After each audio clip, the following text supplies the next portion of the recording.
రాశి లేదా లగ్నం ప్రకారం జీవితంలో ఫలాలు పొందుతాదని జ్యోతిష్య శాస్త్రం చెబుతోంది. దాని ప్రకారమే ఒక వ్యక్తి లక్షణాలు, వ్యక్తిత్వం అంచనా వేస్తారు. రాశిచక్రంతో పాటు వ్యక్తి భవిష్యత్ కూడా అతని కర్మపై ఆధారపడి ఉంటుంది. చాలాసార్లు అలా ఎంత కష్టపడినా విజయ తీరం చేరుకోలేని కొన్ని రాశుల గురించి తెలుసుకుందాం. ఈ రాశుల వాళ్ళు ఎక్కువగా కష్టపడతారు కానీ తక్కువ విజయాన్ని పొందుతారు. ప్రకృతి కూడా కొన్నిసార్లు వీళ్లకు సహకరించదు. సవాళ్లు ఎక్కువ. ఆ రాశులు ఏంటో చూసేయండి. కర్కాటక రాశి. కర్కాటక రాశి వాళ్ళు సున్నితంగా, భావోద్వేగానికి లోనవుతారు. ఈ కారణంగానే వాళ్ళు త్వరగా ఇతరులతో మమేకమవుతారు. సున్నితంగా ఉండటం వల్ల ప్రతి విషయాన్ని వ్యక్తిగతంగా తీసుకుంటారు.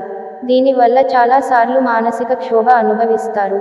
చెడు సంబంధాలు వదిలించుకోవడం చాలా కష్టం.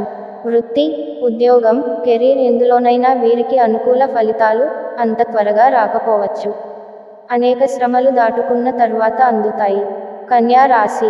కన్యా రాశి వాళ్ళు ప్రతి విషయాన్ని అతిగా విశ్లేషిస్తారు. తమపై తాము చాలా విమర్శలు కూడా చేసుకుంటారు. జీవితానికి ఏం కావాలి అనే విషయాన్ని తెలుసుకోలేరు. ఒకే విషయానికి గురించి అతిగా ఆలోచిస్తారు. ఒకే విషయానికి గురించి రెండు విధాలుగా ఆలోచనలు చేసి తమకు తాము ఇబ్బందులు సృష్టించుకుంటారు. ఏదైనా పని తల పెడితే అందులో విజయం సాధించాలన్నా, దాన్ని పూర్తి చేయాలన్నా చాలా కష్టపడాల్సి వస్తుంది. వీళ్ల కష్టాలు చూస్తే ఎదుటి వాళ్లకు కూడా జాలి కలుగుతుంది. మకర రాశి. మకర రాశి వారికి తొందరపాటు ఎక్కువ. అది వాళ్లకు జీవితంలో సవాళ్లను కలిగిస్తుంది. ఏదైనా పని తల పెట్టకముందే అది ఫెయిల్ అవుతుందేమోనని భయపడిపోతారు. వాళ్ల గురించి వాళ్ళు చాలా తక్కువ అంచనాలు వేసుకుంటారు.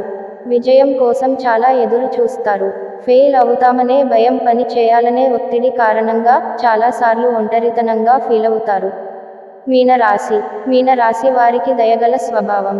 అతిగా భావోద్వేగాలకు గురవుతారు.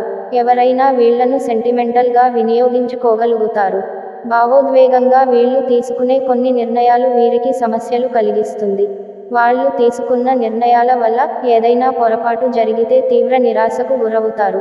జీవితంలో రాణించడానికి అధికంగా శ్రమ పడతారు. ఒక పట్టాన విజయం దరిచేరదు.